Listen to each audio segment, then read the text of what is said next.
من يهده الله فلا مضل له ومن يضلل فلن تجد له وليا مرشدا وأشهد أن لا إله إلا الله وحده لا شريك له وأشهد أن محمدا عبده ورسوله اللهم فصل وسلم وبارك على نبينا محمد وعلى آله وأصحابه ومن تبعهم بإحسان إلى يوم الدين أما بعد.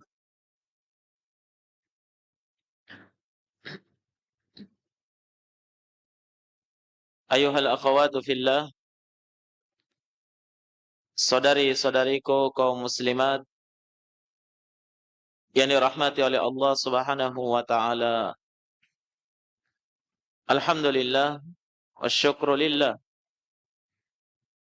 Segala puji bagi Allah Subhanahu wa taala yang telah memberikan kepada kita nikmat demi nikmatnya yang tak berhingga,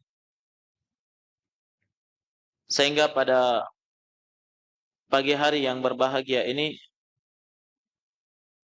kita dapat berkumpul di dalam satu majelis dari majalisul ilm yang di dalamnya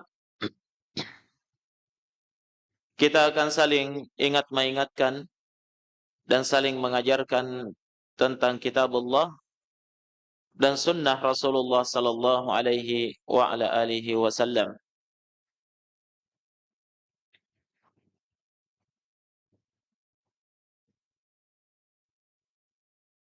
Ketahuilah ayuhal akhawatu fillah rahimani wa rahimakunallah,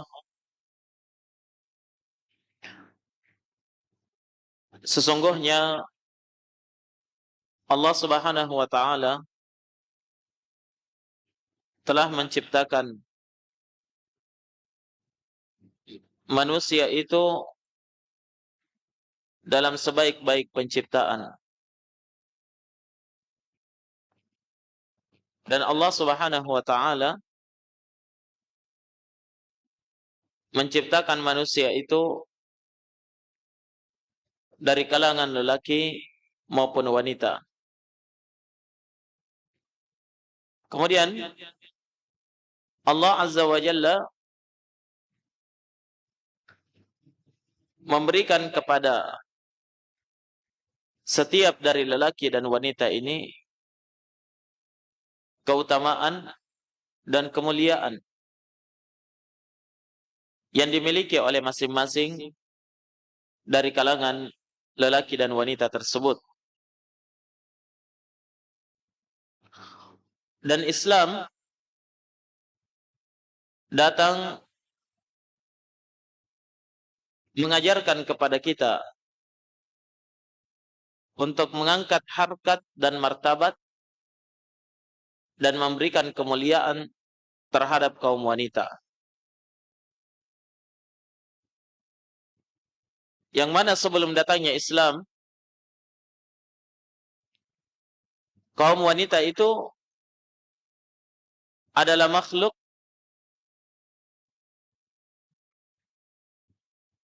yang direndahkan dan diremehkan di tengah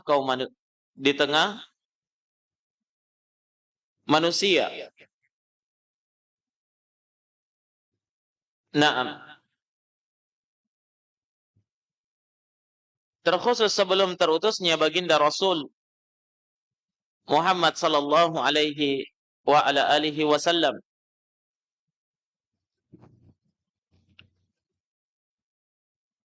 yang mana masyarakat tersebut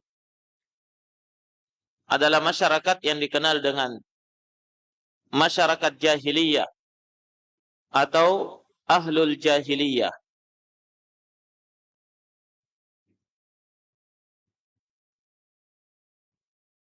Mereka adalah masyarakat yang disandarkan kepada kejahilan dan kebodohan. Kenapa? Karena mereka adalah orang-orang yang jahil akan kebenaran dan kemuliaan yang Allah Subhanahu wa taala telah berikan kepada mereka. Maka mereka pun digelari sebagai masyarakat jahiliyah yang jahil. Di antara kejahilan mereka ini, mereka adalah kaum yang semena-mena terhadap kaum wanita, merendahkan dan menghinakan kaum wanita, dan tidak memberikan sedikit pun tempat dari kedudukan yang baik terhadap kaum wanita tersebut. Nah, akhwati fillah rahimakumullah,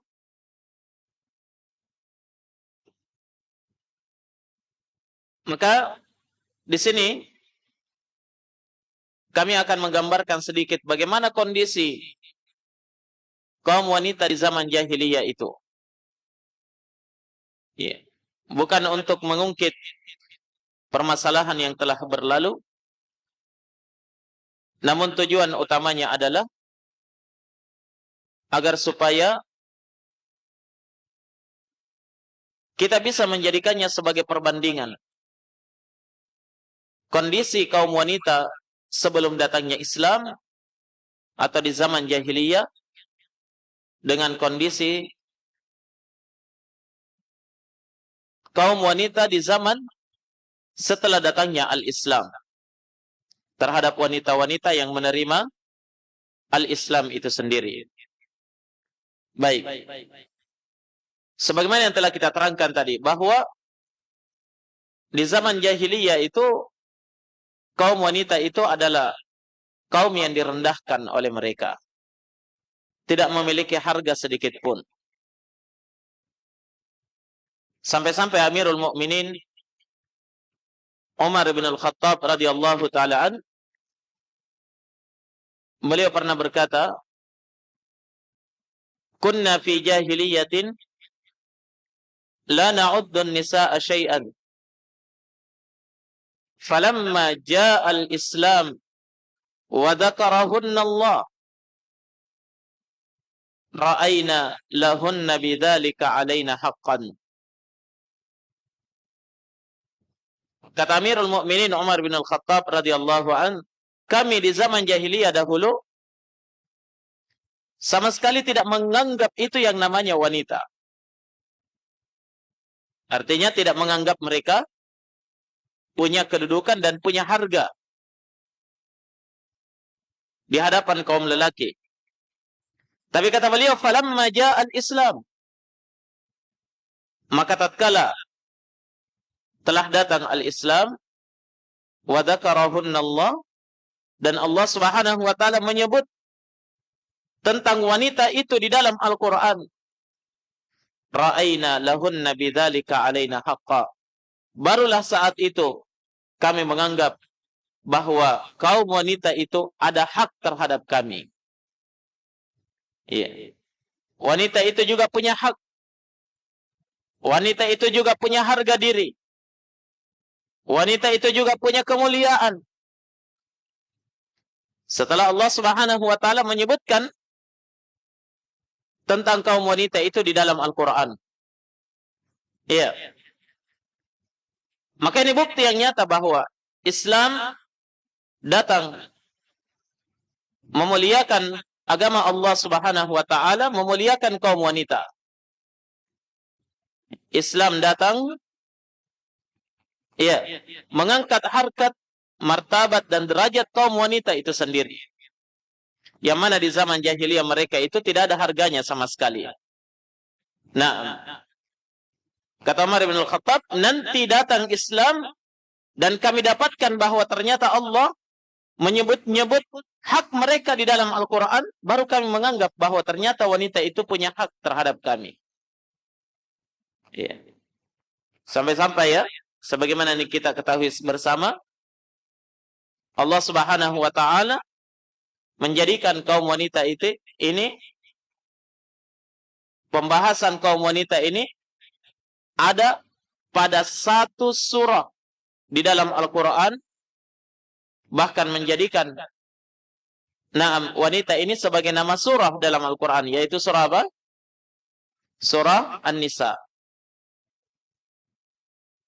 Ada satu surah dalam Al-Quran namanya surah An-Nisa, surah tentang wanita. Nah, padahal tidak ada kita dapatkan dalam Al-Quran ada yang namanya surah Ar-Rijal, surah laki-laki. Yang ada hanyalah surah kaum wanita. Kenapa? Karena Islam itu datang mengangkat harkat dan derajat kaum wanita itu. Iya. Di dalamnya dijelaskan bahwa wanita itu punya hak. Punya kebaikan, punya kemuliaan. Mereka adalah makhluk yang Allah Subhanahu wa taala ciptakan. Iya, bersanding dengan kaum lelaki. Sehingga kaum wanita itu juga punya hak sebagaimana kaum lelaki itu juga punya hak. Nah, tapi di zaman jahiliyah semua hak wanita itu diabaikan, dikuburkan dalam-dalam. Ya. Sampai-sampai disebutkan ya, bagi masyarakat jahiliyah itu kaum wanita itu tidak berhak mendapatkan warisan kalau orang tuanya meninggal. Hanya kaum laki-laki saja yang bisa menerima warisan. Mereka mengatakan la yarithuna illa may yahmilus sayf wa yuhmil bayda. Tidak ada yang bisa mewarisi kami kecuali orang yang bisa mengangkat senjata. Yani orang-orang yang bisa berperang, yaitu kaum laki-laki. Dan bisa menjaga atau membela masyarakat, ya, yakni membela suku mereka. Adapun kaum wanita dianggap makhluk yang merepotkan oleh kaum jahiliyah itu, sehingga tidak berhak untuk mendapatkan warisan. Ini jelas ya? Wanita yang dinikahi oleh seorang lelaki di zaman jahiliyah itu, mereka dianggap orang-orang yang tidak punya hak terhadap suaminya. Artinya tidak ada hak yang bisa dia tuntut dari suami. Apapun yang akan dilakukan oleh suami terhadap dirinya, dia harus terima. Karena tidak ada hak yang bisa dia tuntut terhadap suaminya. Ya, dinikahi dan tidak diberikan nafkah. Ya. Dinikahi dan dipekerjakan sebagaimana budak. Tidak dijadikan partner dalam kehidupan. Tapi hanya dijadikan sebagai apa? Sebagai budak di dalam kehidupan. Walaupun mereka juga dinikahi. Nah, sampai-sampai disebutkan ya bahwa kaum lelaki dari bangsa Arab, dari bangsa jahiliyah di zaman itu, mereka bisa melakukan ta'addud az-zawjat, bisa melakukan poligami tanpa batas. Sehingga kaum lelaki di zaman itu ada yang memiliki istri sampai puluhan orang. Nah, lihat bagaimana mereka menghinakan derajat kaum wanita. Ya, kalau dalam Islam dibatasi ya, seorang lelaki itu untuk melakukan poligami, tapi di zaman jahiliyah itu tidak dibatasi. Nah, sampai-sampai disebutkan oleh Abdullah bin Abbas radhiyallahu taala an, bagaimana hinanya kaum wanita itu di zaman jahiliyah. Kata beliau, kana ar-rajulu idza mata abuhu aw hamuhu fa huwa ahaqqu bimra'atihi in syaa'a amsakaha aw yahbisaha hatta taqtadiya bisadaqiha aw tamuta fayadhhaba bimalaha. Kata Abdullah bin Abbas radhiyallahu an, ya, menggambarkan bagaimana kondisi kaum wanita di zaman jahiliyah, kata beliau, adalah kaum lelaki di zaman dahulu, ya, apabila ayahnya itu meninggal, atau ada pamannya yang meninggal, maka lelaki yang paling tua inilah, ya, anak lelaki yang paling tua ini yang paling berhak untuk memiliki semua istri-istri ayahnya atau istri pamannya yang meninggal itu. Jadi wanita itu, istri-istri yang ditinggal mati oleh suaminya itu bagaikan barang dagangan atau sebagaikan barang yang bisa diwariskan. Jadi otomatis anak lelaki yang paling tua inilah yang menerima, yang mewarisi semua istri-istri ayahnya yang dia tinggal mati. Nah, insya'a amsakaha. Ya, maka dia pun berhak. Ya, kalau dia mau, maka dia bisa menahan istri-istri ayahnya, yakni tetap menjadikan mereka sebagai istrinya. Ya. Atau dia menahannya, ya, menahan istri-istri ayahnya sampai dia bisa mengembalikan maharnya. Atau kalau tidak, maka istri-istri ayahnya itu akan meninggal. Ya, kalau sudah meninggal, maka dia ambil semua harta milik daripada istri ayahnya tersebut. Ya. Coba lihat ya, bagaimana aturan jahiliyah benar-benar merendahkan dan mendiskriminasikan kaum wanita di zaman itu. Sampai-sampai wanita bisa diwarisi. Iya. Demikian pula misalnya ketika seorang wanita itu ditinggal mati oleh suaminya, ya, maka di zaman jahiliyah juga ada yang dikenal dengan masa iddah, yakni masa dia menunggu sehingga bisa menikah kembali. Ya, kalau misalnya suaminya ini tidak punya anak ya, tidak punya anak laki-laki misalnya yang bisa mewarisi ibunya, maka ya, istri yang ditinggal ini mereka harus mengalami masa iddah. Iya. Berapa masa iddahnya? Ya, kalau masa iddah kita dalam Islam kan berapa? 4 bulan 10 hari. Begitu ya, yang disebutkan dalam Al-Quran. Tapi kalau di zaman jahiliyah, masa iddahnya itu 1 tahun penuh. Kemudian diberikan aturan, wanita yang berada dalam masa iddahnya itu harus ditempatkan di tempat tersendiri. Ya, diasingkan seperti itu ya. Di tempat tersendiri. Naam, tidak boleh dia bergaul dengan anggota keluarganya. Kemudian wanita tersebut tidak boleh menyentuh air selama masa iddahnya 1 tahun penuh. Ya, dan dia tidak boleh membersihkan dirinya, jangankan bersolek ya. Membersihkan diri saja tidak boleh. Tidak diperbolehkan baginya untuk menyisir rambutnya. Nah, coba bayangkan betapa penderitaan yang dirasakan oleh wanita yang ditinggal mati oleh suaminya. Dia sudah berkabung ya dengan meninggalnya sang suami. Ternyata setelah itu dia harus mengalami derita yang jauh lebih dahsyat, yaitu mengalami ihdad ya.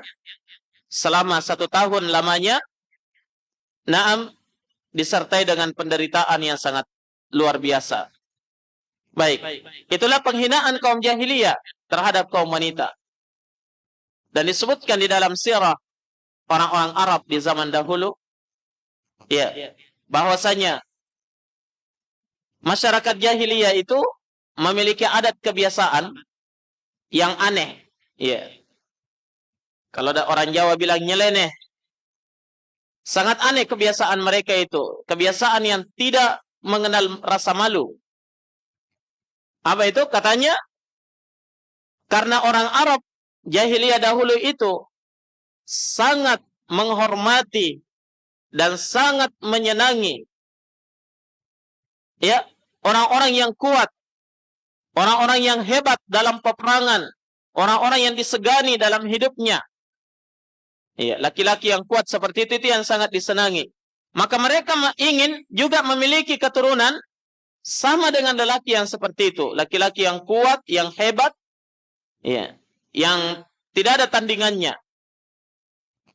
Maka untuk mendapatkan keturunan, ya, seorang lelaki yang kelak akan menjadi lelaki yang hebat, perkasa seperti itu, maka mereka akan mengutus salah seorang istrinya mendatangi lelaki yang hebat, yang perkasa tersebut untuk digauli, sehingga dia mendapatkan apa? Mendapatkan keturunan sampai istrinya hamil dan dia mendapatkan keturunan apa? Seorang yang hebat, yang perkasa seperti orang tersebut. Coba lihat betapa hinanya wanita ini. Iya, dia bisa diperintahkan untuk datang ke rumah orang yang diinginkan untuk melayaninya, sehingga dia bisa mendapatkan benih di dalam rahimnya dari laki-laki yang diinginkan oleh suaminya tersebut. Baik. Dan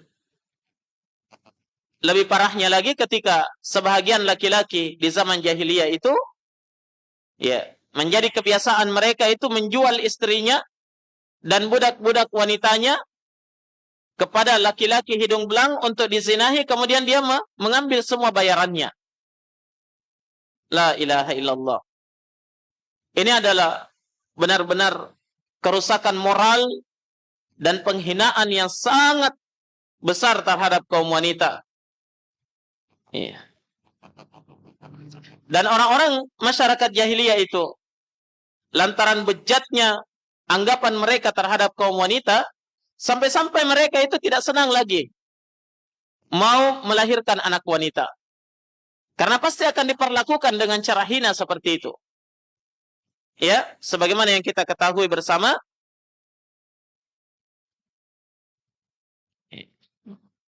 Jadi ketika istrinya hamil, semua berharap agar anaknya itu lahir seorang anak wanita yang malang ini.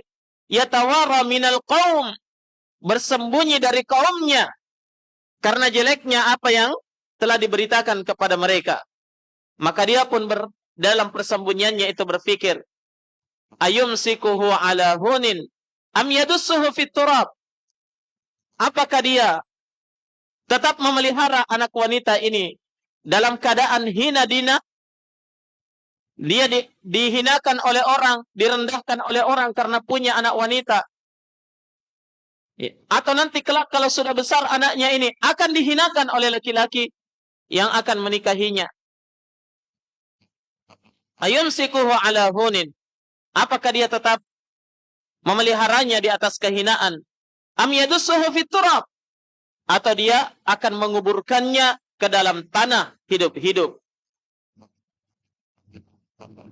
Benar-benar makhluk yang tidak ada harganya wanita itu di zaman jahiliyah. Mereka adalah anak-anak yang lahir dalam keadaan tidak diinginkan oleh orang tuanya. Karena hinanya orang-orang yang memiliki anak wanita di zaman itu, jemaah sekalian. Maka bersyukurlah ketika kita terlahir bukan di zaman jahiliyah. Naam. Maka kata Allah, ala sa'a ma yahkumun. Betapa jeleknya hukum yang telah mereka tetapkan, yakni orang-orang jahiliyah tersebut. Sampai-sampai Allah Subhanahu wa taala memberikan ancaman di dalam Al-Qur'an. Wa idzal mau'udatu su'ilat bi ayyi dzambin qutilat. Ketika pada hari kiamat nanti kata Allah, al-mau'udah, anak-anak wanita yang dikubur hidup-hidup itu, su'ilat, akan ditanya di hadapan Allah, di hadapan orang tuanya. Ditanya tentang apa, jamaah sekalian? Lihat pertanyaannya. Bi ayyi dzambin qutilat, karena dosa apa sehingga mereka itu dibunuh? Gara-gara apa sehingga mereka dibunuh? Apa dosanya? Apa salahnya anak wanita ini sehingga dia dibunuh? Dikuburkan hidup-hidup. Nah, maka ketika datangnya Islam, maka Islam mengangkat harkat dan martabat derajat kaum wanita di hadapan kaum laki-laki. Sehingga Islam tidak lagi menganggap anak-anak wanita itu adalah sumber kehinaan dan kesialan. Tapi justru Islam menganggap bahwa kaum wanita, anak-anak wanita itu adalah sumber kebaikan dan kejayaan bagi siapa yang bisa melahirkan anak wanita, kemudian menjaganya, memeliharanya, mendidiknya dengan baik sampai dewasa, sampai dia menikahkannya, sampai berpindah tanggung jawab kepada suaminya. Maka Allah menjanjikan untuknya surga sebagaimana yang disebutkan oleh Nabi sallallahu alaihi wasallam. Kata Nabi, barang siapa di antara kalian yang melahirkan 2 orang anak wanita. Iya. Dalam satu riwayat, 3 banat. Man ala lahu 3 banat. Siapa yang dianugerahkan kepadanya oleh Allah 3 orang anak wanita. Iya. Kemudian dia berbaik kepada ketiganya. Ahsana ilaihinna. Dia berbuat baik kepada anak wanita tersebut. Wa addabahunna. Dia mengajarkan adab, yakni mendidik anak wanita tersebut dengan baik. Sampai anak itu menjadi anak salihah. Sampai dia dewasa. Kata Nabi, illa kanat lahu hijaban minan nar. Kecuali pasti 3 anak wanitanya ini kelak pada hari kiamat akan menjadi hijab, akan menjadi penghalang antara dirinya dengan neraka. Iya. Ketika orang jahiliyah menganggap wanita itu tidak boleh mendapatkan warisan, Islam menetapkan, iya, kaum wanita itu berhak mendapatkan warisan. Jelas ya? Berhak mendapatkan warisan. Ketika orang jahiliyah menganggap wanita itu tidak punya hak untuk dilakukan kebaikan terhadapnya oleh kaum laki-laki, maka Islam menganggap, ya, menegaskan dalam Al-Quran bahwa wanita itu punya hak untuk mendapatkan kebaikan dari suaminya. Allah berfirman dalam Al-Quran, wa'ashiruhunna bil ma'ruf, dan pergaulilah mereka dengan cara yang terbaik. Ya. Pergauli mereka dengan cara yang terbaik. Mereka juga punya hak untuk dimuliakan. Ya. Bahkan jamaah sekalian,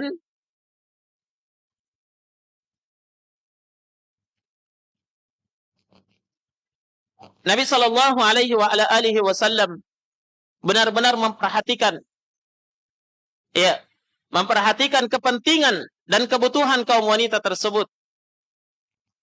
Para sahabiyat, sebagaimana dalam hadits Abu Sa'id Al-Khudri riwayat Al-Bukhari, kata Abu Sa'id, pernah kaum wanita itu berkata kepada Nabi sallallahu alaihi wasallam, mereka protes kepada Nabi.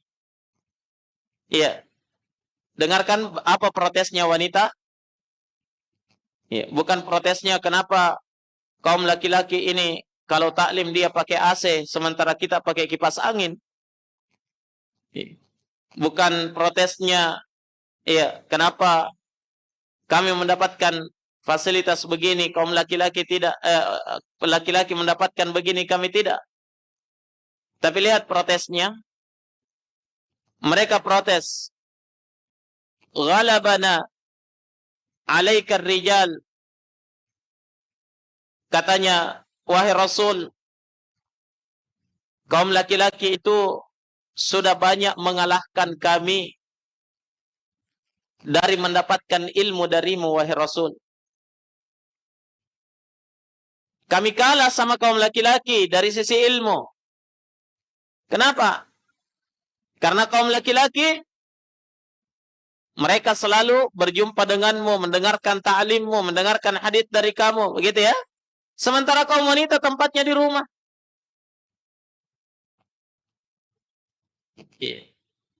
Maka kata kaum wanita ini, faj'al lana yawman min nafsik. Wahai Nabi,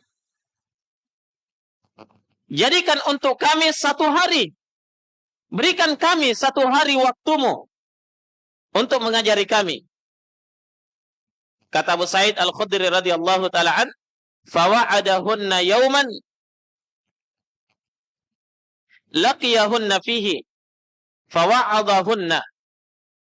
Maka Nabi sallallahu alaihi wasallam pun mempersiapkan satu hari untuk mengajari kaum wanita dan memberikan mau'izah, peringatan-peringatan terhadap kaum wanita tersebut. Iya, perhatikan bagaimana semangat para sahabiyat dahulu untuk menuntut ilmu. Bahkan mereka merasa cemburu, iri terhadap kaum lelaki yang banyak mendapatkan waktu bersama dengan Nabi menimba ilmu, sementara mereka sendiri kurang di dalam mendapatkan ilmu tersebut. Nah, jamaah sekalian, saudari-saudariku kaum muslimat yang dirahmati oleh Allah Subhanahu wa taala. Bahkan al-Islam ya datang mengangkat derajat kaum wanita di dalam Al-Qur'an dan menyamakan mereka dengan kaum laki-laki dari sisi pahala.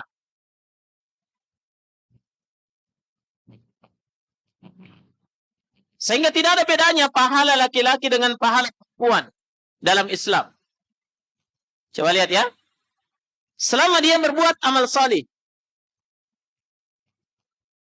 Makanya dalam surah Al-Ahzab Allah Subhanahu wa taala berfirman, "Innal muslimina wal muslimati wal mu'minina wal mu'minati wal qanitina wal qanitati was sadiqina was sadiqat was sabirina was sabirat wal khashi'ina wal khashi'at wal mutasaddiqina wal mutasaddiqat was saimina was saimat wal hafizina furujahum wal hafizat والذاكرين الله كثيرا والذاكرات أعد الله لهم مغفرة وأجرا عظيما. Kata Allah, innal muslimina wal muslimat. Sesungguhnya kaum muslimin laki-laki dan kaum muslimin wanita. Itu ditegaskan, laki-laki dan wanita sama. Ya, bukan maknanya di sini emansipasi wanita ya. Perempuan sama dengan laki-laki katanya. Ya, karena ada juga orang, terutama dari kalangan orang-orang orientalis itu, mereka justru ingin menghinakan wanita dengan cara apa? Dengan cara menanamkan ke dalam jiwa wanita kebebasan hidup. Sehingga katanya, wanita sama dengan laki-laki. Makanya, apa yang dikerjakan oleh laki-laki, itu juga dikerja oleh wanita. Ketika laki-laki jadi pemimpin, perempuan juga mau jadi pemimpin. Sampai-sampai ketika laki-laki itu bisa menjadi imam sholat jamaah, perempuan juga mau jadi imam sholat jamaah. Wah, ini berlebihan ini. Dengan alasan emansipasi wanita. Kalau seperti ini bukan lagi emansipasi namanya ya, tapi emansipasi sapi. Sudah seperti sapi kalau begini masalahnya. Ingat ya, Islam mengangkat derajat wanita, tapi ada ketentuan dan koridornya. Tidak berlebihan di dalamnya. Tapi di sini dalam ayat ini, Allah menyamakan antara lelaki dengan wanita dari sisi pahala. Jelas ya? Bukan dari sisi derajat kepemimpinan. Kenapa? Karena dalam Al-Quran Allah berfirman, Ar-rijalu qawwamuna 'alan nisa bima faddalallahu ba'dahum 'ala ba'd. Kaum lelaki itu adalah qawwam, penegak, pemimpin terhadap kaum wanita. Ya. Sebagaimana yang Allah telah utamakan antara satu dengan yang lainnya. Laki-laki punya keutamaan terhadap wanita. Wanita punya keutamaan terhadap kaum laki-laki. Tapi ingat, dari sisi kepemimpinan, iya, derajat kepemimpinan dalam sebuah negara, atau dalam daerah, atau di dalam rumah tangga, maka kaum laki-laki itu adalah pemimpin terhadap wanita. Jelas ya? Ya, makanya tidak pernah Nabi menunjuk seorang wanita itu bisa menjadi imam. Dalam salat berjamaah, mengimami kaum laki-laki. Nah,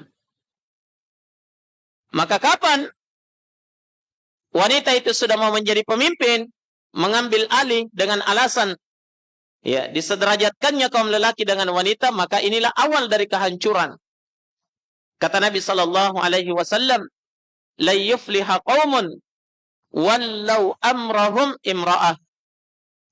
Tidak akan beruntung suatu kaum yang menyerahkan urusan mereka kepada kaum wanita, terutama urusan masalah umum, ya, urusan masalah negara, urusan masalah pemerintahan, atau urusan masalah rumah tangga yang merupakan hak seorang suami di situ.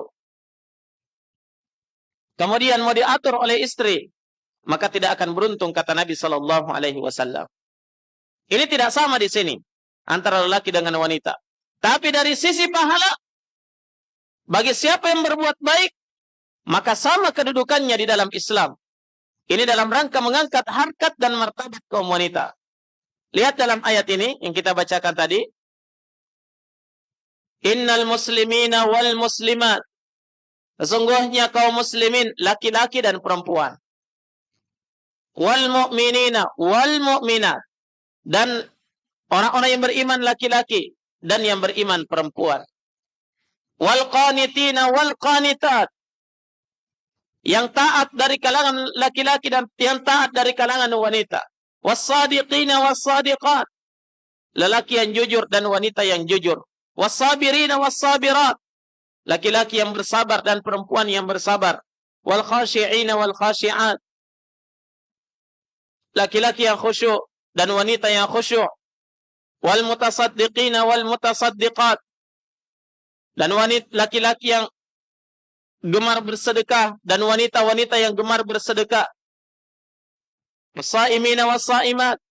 Lelaki yang puasa dan wanita yang berpuasa. Wal hafizina furujahum wal hafizat. Laki-laki yang menjaga kemaluannya dan perempuan yang menjaga kemaluannya. Wadzakirina Allah katsiran wadzakirat. Dan laki-laki yang banyak berzikir kepada Allah dan wanita yang banyak berzikir kepada Allah. Apa kata Allah? A'addallahu lahum maghfiratan wa ajran 'azima. Allah telah persiapkan untuk mereka ampunan dan pahala yang besar. Dan pahala yang besar. Coba lihat akhwati fillah. Ya. Dalam ayat ini Allah tidak bedakan antara laki-laki dengan wanita. Pahalanya sama. Balasan yang akan mereka dapatkan itu sama. Menunjukkan Islam ini benar-benar datang memuliakan kaum wanita. Ketika masyarakat jahiliyah menghinakan kaum wanita yang ditinggal mati oleh suaminya, sebagaimana yang kita sebutkan tadi, Islam datang mengangkat derajat mereka. Memang ada namanya ihdad, masa berkabung bagi wanita yang ditinggal mati oleh suaminya. Tapi hanya 4 bulan 10 hari. Itu pun ya tetap bisa bergabung, bergaul dengan keluarganya. Ya. Memang ada larangan-larangan seperti tidak boleh dia keluar rumah. Ya, tidak boleh dia berhias, mempercantik diri. Tapi bukan artinya dilarang mandi. Ya. Kalau orang jahiliyah, wah, biar mandi juga tidak boleh. Menyentuh air tidak boleh. Adapun Islam tetap memperbolehkan mereka, tapi tidak boleh menggunakan parfum, tidak boleh bersolek sebagaimana ketika suaminya masih hidup. Ya, dan seterusnya ya. Tidak boleh pakai make up. Iya. Make upnya yang satu keranjang disimpan dulu. Kalau suaminya meninggal. Nah, nanti lewat 4 bulan 10 hari baru boleh dipergunakan kembali. Nah, tayyib. Akhwati yang dirahmati oleh Allah Subhanahu wa taala. Jadi Islam itu datang memuliakan kaum wanita. Naam.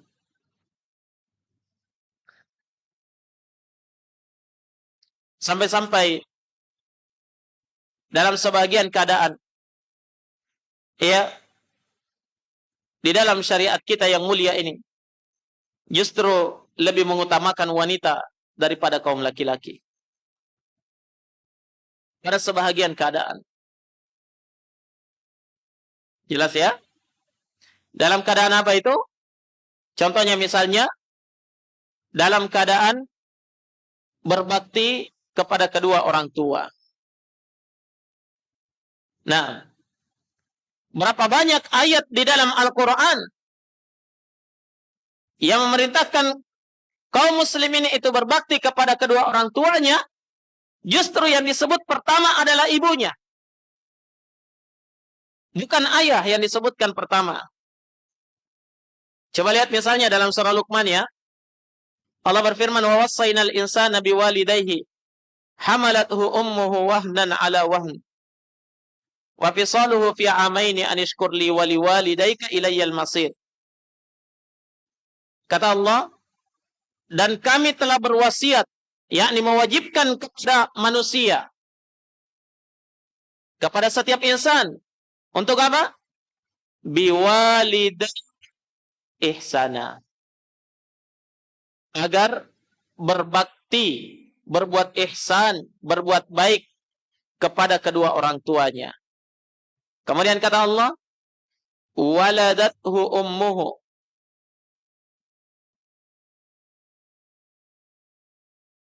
Hamalathu ummuhu ya.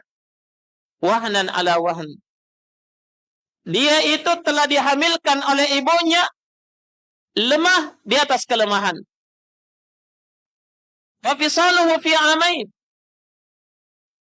Dan menyusukan dia selama 2 tahun. Coba lihat ya. Yang disebutkan jasanya di sini adalah ibu. Tidak disebutkan jasa seorang ayah. Bukan berarti ayah tidak punya jasa terhadap anak. Tapi ketika jasa seorang ibu itu jauh lebih besar terhadap anak daripada seorang ayah, yang Allah sebutkan di sini, ya, contoh dari jasa seorang ibu, jasa orang tua itu adalah jasa ibu.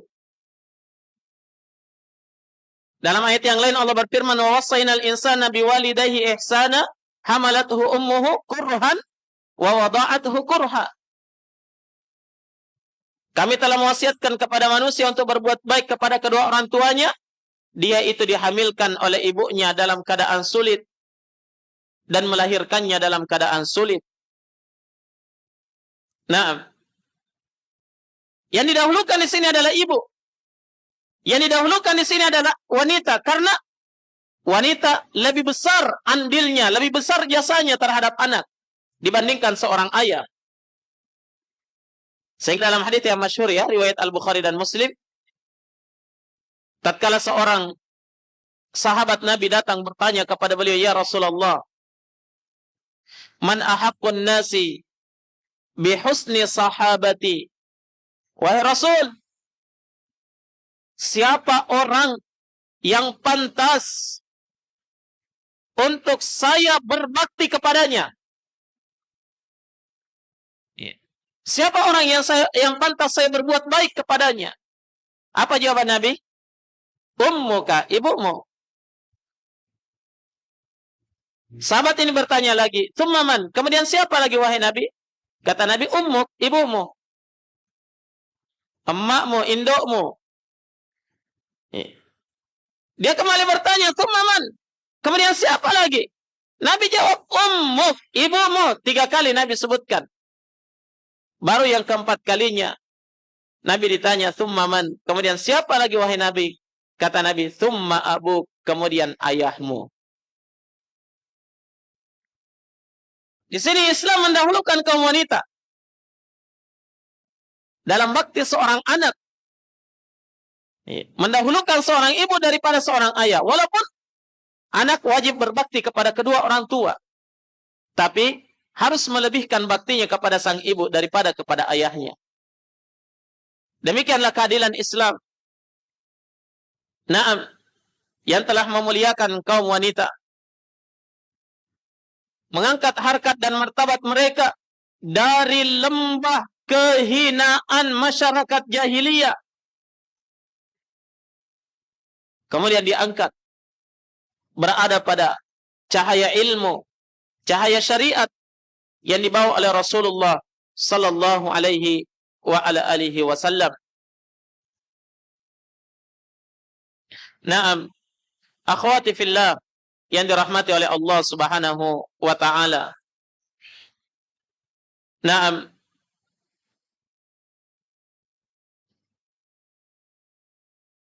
Sekarang sebagaimana yang kita sebutkan tadi bahwa dalam Islam kaum wanita pun berhak mendapatkan warisan. Berbeda dengan masyarakat jahiliyah, kaum wanita tidak berhak mendapatkan warisan dari orang tuanya yang meninggal. Allah berfirman, "Lirrijali nasibum mimma tarakal walidan wal aqrabun, walinnisa'i nasibum mimma tarakal walidani wal aqrabun, mimma qalla minhu aw katsur." Bagi wanita, bagi lelaki punya bahagian. Ya, kaum lelaki itu punya bahagian dari apa yang ditinggalkan oleh kedua orang tuanya, harta yang ditinggalkan oleh kedua orang tuanya dan kerabatnya. Dan bagi wanita juga, kata Nabi, kata Allah, dan bagi wanita itu juga punya nasib, punya bahagian dari harta yang ditinggalkan oleh kedua orang tuanya dan kerabatnya. Hanya ada yang banyak, ada yang sedikit. Maksudnya itu apa? Tentunya bahagian kaum lelaki itu lebih banyak daripada bahagian kaum wanita. Naam. Tapi wanita sudah dapat bahagian di dalam Islam. Nah, ini lagi yang banyak diprotes oleh sebahagian orang-orang yang benci terhadap syariat Islam. Katanya Islam itu tidak adil. Kenapa pembagian warisan itu justru anak perempuan dapat 1, laki-laki dapat 2? Nah, padahal kita tidak tahu hikmahnya jamaah sekalian. Kata para ulama, ternyata hikmahnya itu bahwa lelaki itu mendapatkan 2 bagian dari warisan jika dibandingkan dengan wanita, karena kaum laki-laki ini punya kewajiban tanggung jawab menafkahi keluarganya. Sementara wanita tidak punya tanggung jawab untuk itu. Dia hanya berhak dinafkahi oleh suaminya kelak. Nah, makanya kaum lelaki lebih banyak bahagiannya. Ya. Tapi wanita sudah dapat bahagian dari warisan. Beda dengan di zaman jahiliyah. Sama sekali dia tidak mendapatkan hak untuk mewarisi harta orang tuanya. Naam. Baik. Akhwati yang dirahmati oleh Allah Subhanahu wa taala.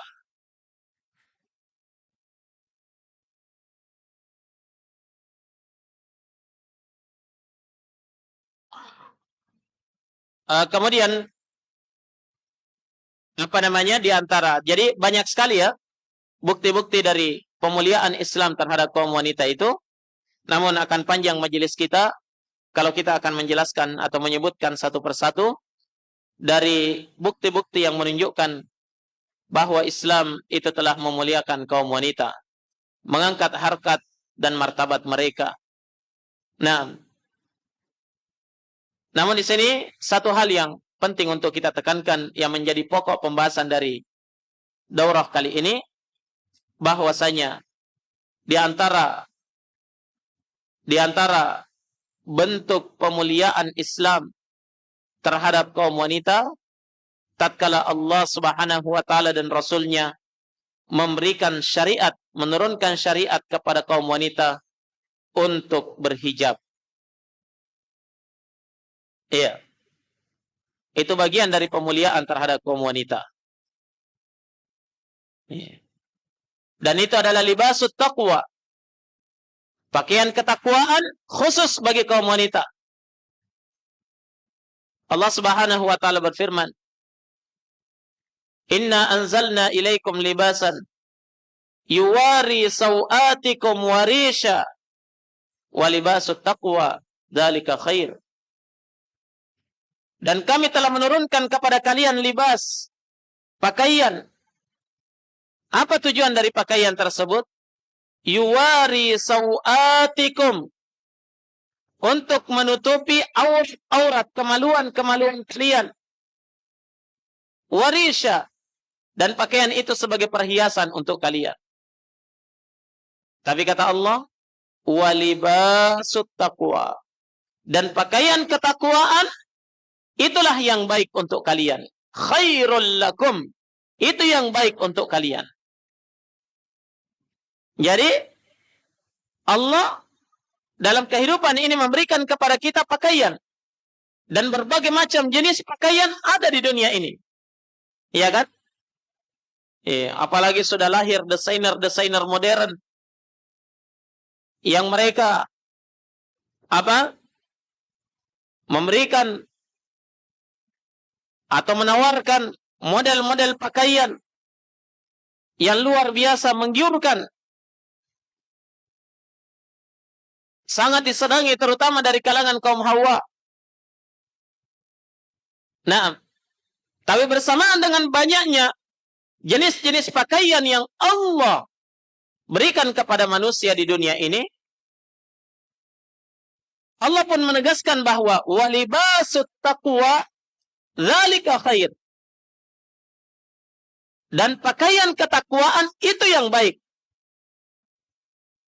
Jadi banyaknya jenis-jenis pakaian yang ada dalam kehidupan dunia ini menjadi ujian dan cobaan terhadap muslim dan muslimah.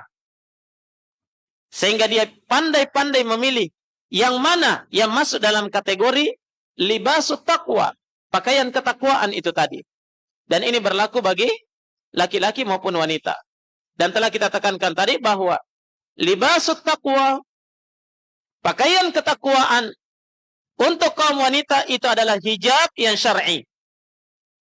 Iya. Dan itu adalah bentuk pemuliaan Islam terhadap kaum wanita. Islam mengangkat harkat dan martabat dan menjaga kehormatan kaum wanita dengan hijabnya. Namun sayang, seribu sayang, ketika banyak di antara kaum wanita itu tidak menyadari pemuliaan Islam ini, sehingga mereka sendiri menghinakan dirinya. Menghinakan dirinya dengan apa? Dengan melepaskan hijabnya, melepaskan kehormatannya, memamer dan memperlihatkan auratnya di hadapan lelaki yang bukan mahramnya dan bukan suaminya. Dan ini sudah menjadi bencana di zaman kita. Ya, bencana di zaman kita yang sangat berbahaya. Oleh karena itu, wahai saudariku muslimah yang dirahmati oleh Allah Subhanahu wa taala, sadari bahwa syariat hijab yang diperintahkan oleh Allah dalam Al-Qur'an, ya ayyuhan nabi qul li azwajika wa banatika wa nisa'il mu'minin yudnina 'alaihinna min jalabibihin. Wahai nabi, katakan kepada istri-istrimu dan anak-anak wanitamu agar mereka mengulurkan jilbab-jilbab mereka ke seluruh tubuhnya. Sadari bahwasanya perintah ini hakikatnya adalah syariat untuk memuliakan dan menjaga kehormatan kaum wanita. Sehingga kapan hijab yang syar'i mulai ditanggalkan,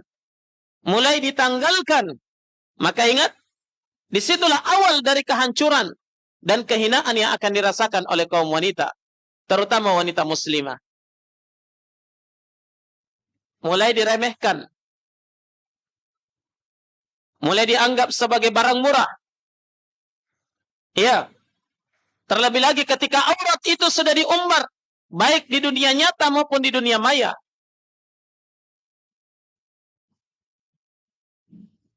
Naam, maka muncul penghinaan terhadap kaum wanita.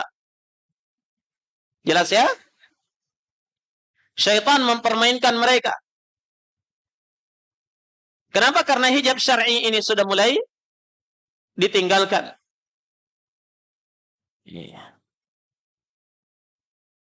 Memamerkan kecantikannya. Sehingga menjadikan fitnah yang sangat besar terhadap kaum lelaki. Maka disinilah awal dari kehinaan wanita tersebut. Makanya Allah sebutkan dalam ayat tadi, ya, dzalika adna, Ya, jadi perintahkan, wahai Nabi, perintahkan kepada istrimu dan anak-anak wanitamu untuk mengulurkan jilbab-jilbab mereka. Kemudian Allah katakan, "Dzalika adna ay yu'rafna fala yu'dzain." Itu lebih dekat sehingga mereka lebih mudah dikenali dan tidak diganggu. Maksudnya apa? Lebih mudah dikenali kalau dia adalah wanita muslimah yang menjaga kehormatannya. Fala yu'dzain, sehingga mereka tidak akan diganggu. Tapi perhatikan, wahai saudariku sekalian, ketika hijab syar'i yang disyariatkan kepada kalian itu sudah mulai kalian tanggalkan, maka tunggu kehinaan. Coba lihat, siapa yang dihinakan di pinggir jalan, yang dipanggil-panggil, yang disuit-suit oleh laki-laki hidung belang. Bukan orang yang berjilbab dan bukan orang yang bercadar. Tapi yang dihinakan itu mereka adalah orang-orang yang mengumbar auratnya. Naam. Mereka adalah orang-orang yang mengumbar auratnya. Karena sebejat-bejatnya orang, kalau dia melihat wanita itu menjaga dirinya, maka dia akan segan. Kecuali orang-orang yang memang sudah benar-benar buta mata dan hatinya. Tapi selama dia masih punya naluri, mereka akan segan terhadap orang-orang yang berhijab, orang-orang yang menjaga kehormatannya. Ya, jelas ya? Selama dia menjaga, konsisten dalam menjaga kehormatannya. Tapi beda lagi kalau dia misalnya, dia jaga hijabnya, Masya Allah bagus, jilbabnya bahkan cadarnya, ketika dia keluar rumah. Tapi kalau di dunia TikTok, sudah mulai ditanggalkan, mulai memperlihatkan kecantikannya, maka jangan salahkan kalau tetap dihinakan oleh kaum laki-laki. Diganggu, dipermainkan. Bagaikan mereka adalah makhluk yang tidak punya harga diri. Naam, saudariku muslimah yang dirahmati oleh Allah Subhanahu wa taala, sadarilah bahwa kecantikan kalian dan kemolekan tubuh kalian itu hanya milik suami kalian. Maka jangan diumbar, jangan dijual, ya, jangan dipertontonkan begitu saja secara gratis. Ya. Karena itu adalah milik suami kalian dan hanya bisa dilihat oleh mahram kalian. Karena itu adalah kehormatan kalian dan mahkota kemuliaan kalian. Hijab yang syar'i itu adalah kehormatan dan mahkota kemuliaan yang dimiliki oleh seorang wanita. Ya, ingat ukhti muslimah yang dirahmati oleh Allah Subhanahu wa taala. Wanita dalam Islam itu adalah makhluk yang benar-benar dimuliakan, dianggap, ya. Jadi perumpamaan wanita muslimah di dalam Islam itu bagaikan mutiara mahal yang tersimpan dengan baik, tidak sembarang dipamerkan.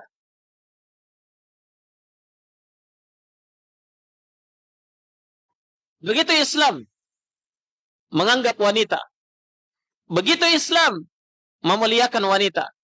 Jadi ibaratnya seperti apa? Seperti mutiara indah yang mahal, yang tersimpan dengan baik, tidak sembarang dipamerkan. Karena beda itu barang murah dengan barang mahal, ya kan? Mungkin kita bisa paham ini.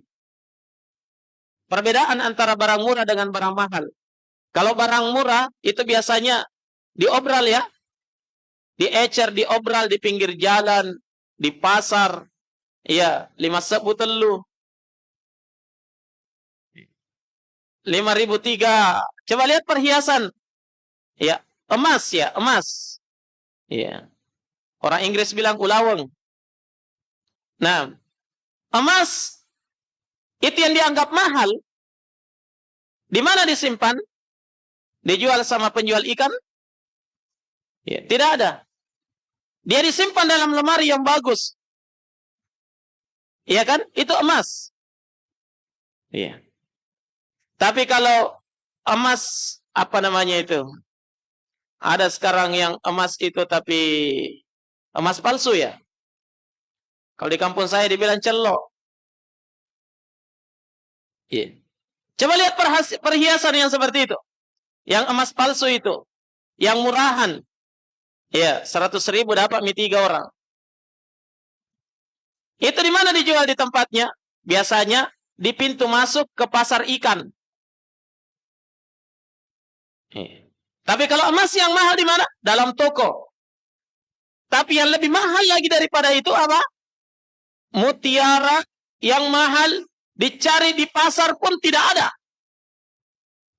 Tidak sembarang diperlihatkan. Orang-orang tertentu yang bisa melihatnya. Betul atau tidak? Iya. Maka perumpamaan wanita muslimah dalam agama bukan seperti emas yang mahal. Iya. Apalagi emas celok. Tapi perumpamaan wanita muslimah dalam Islam dari kemuliaan dan ketinggian derajatnya itu bagaikan mutiara yang tersimpan. Tidak semua yang diperlihatkan. Orang-orang tertentu yang bisa melihatnya. Siapa? Mahramnya saja. Suaminya. Kalau suaminya orang, mohon maaf, tidak bisa.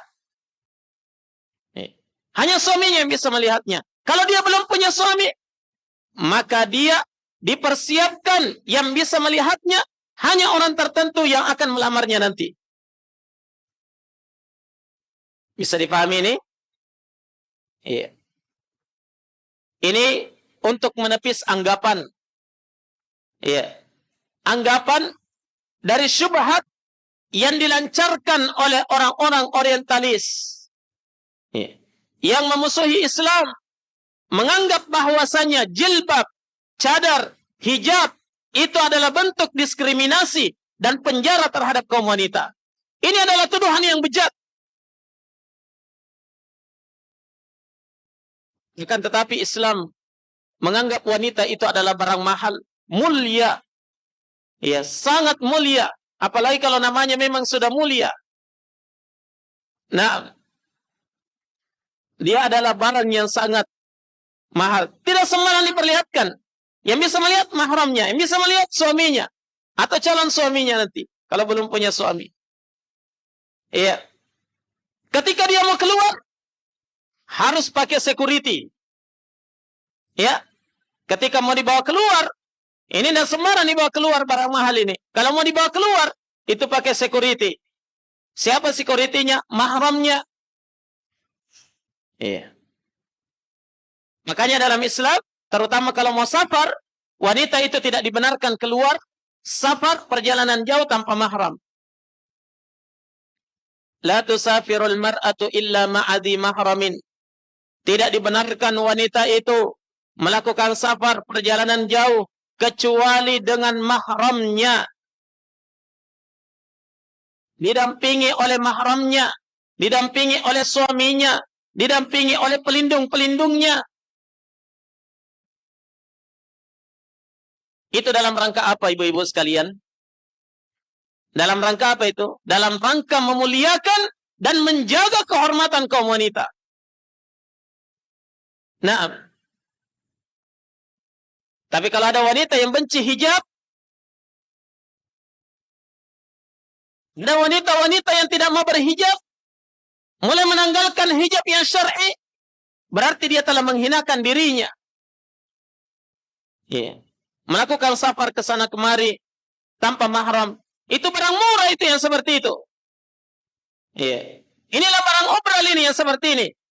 Makanya ibaratnya yang tidak mau berhijab, pakai rok pendek, yeah, rambut terurai indah kelihatannya ya.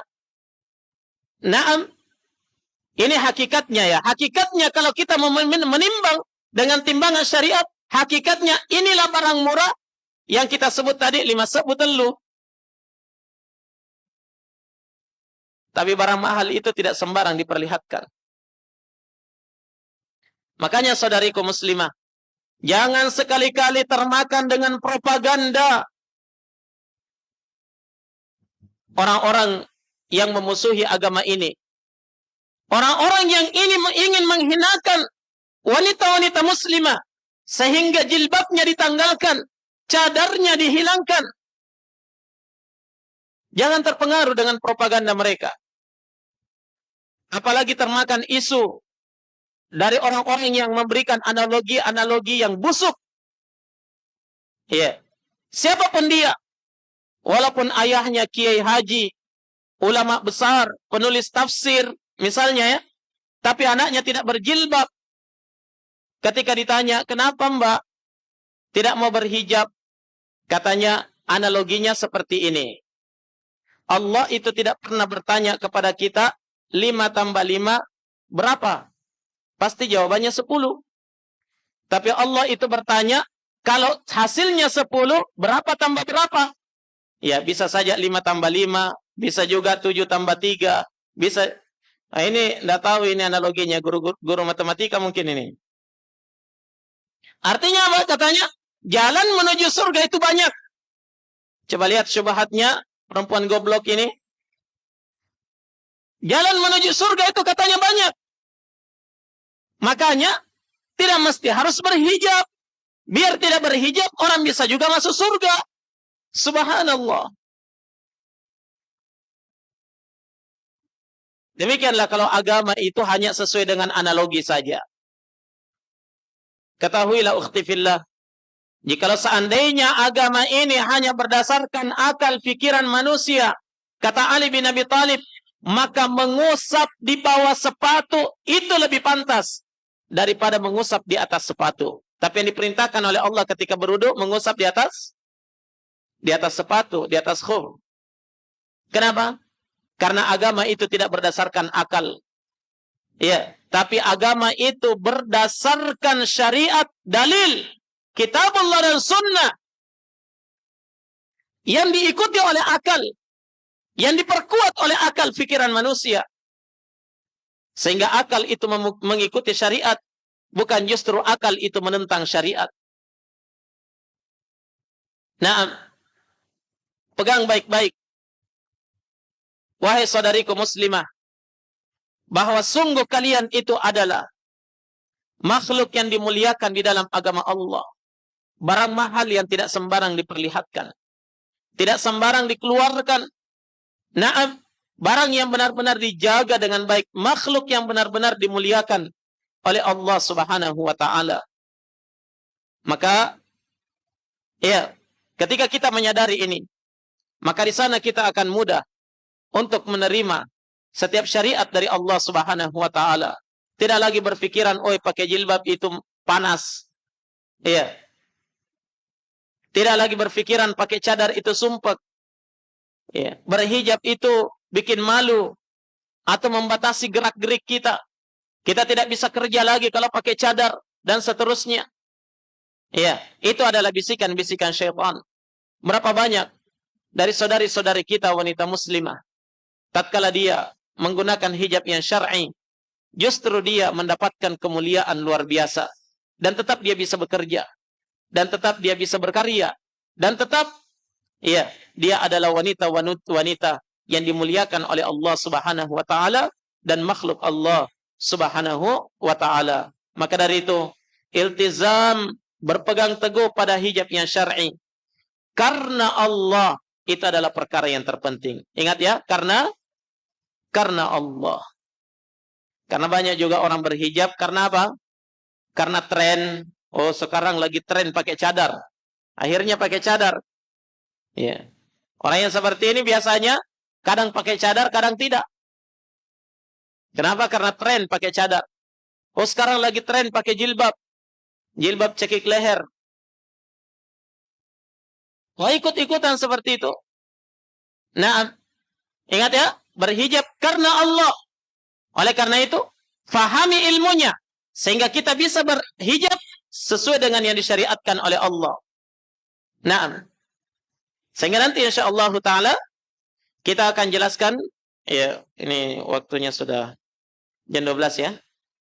Waktunya istirahat sebenarnya. Jadi Nanti insya Allah setelah duhur pada sesi yang kedua kita akan membahas dalil-dalil ya dari Al-Quran dan Sunnah yang menunjukkan wajibnya wanita itu berhijab.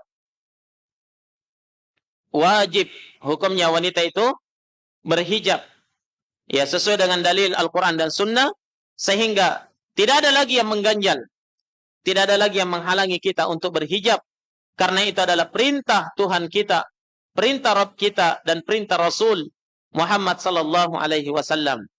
Ya, untuk kemudian selanjutnya pembahasan esok hari, insyaallah kita akan membahas bagaimana itu hijab yang syar'i, bagaimana itu hijab yang syar'i yang disyariatkan di dalam agama kita.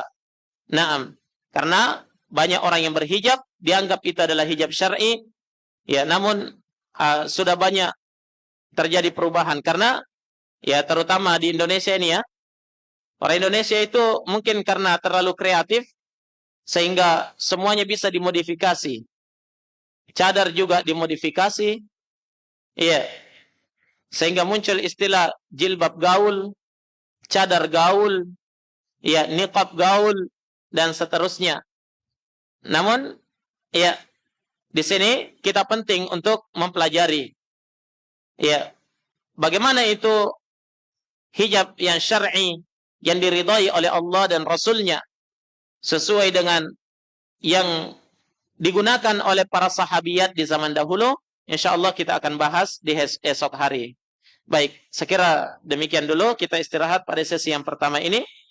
Naam, mudah-mudahan ada manfaatnya insyaallah ta'ala, dan kita mohon kepada Allah, semoga Allah mudahkan kepada kita untuk mengikuti setiap ilmu yang telah kita dapatkan dari Al-Quran dan Sunnah, dan kita mohon kepada Allah, semoga Allah memudahkan kita untuk menjauhi setiap yang bertentangan dengan ilmu agama Allah, kitabullah dan sunnah Rasul sallallahu alaihi wasallam. Naktafi bihadzal qadar. Subhanakallahumma bihamdik, asyhadu an la ilaha illa anta astaghfiruka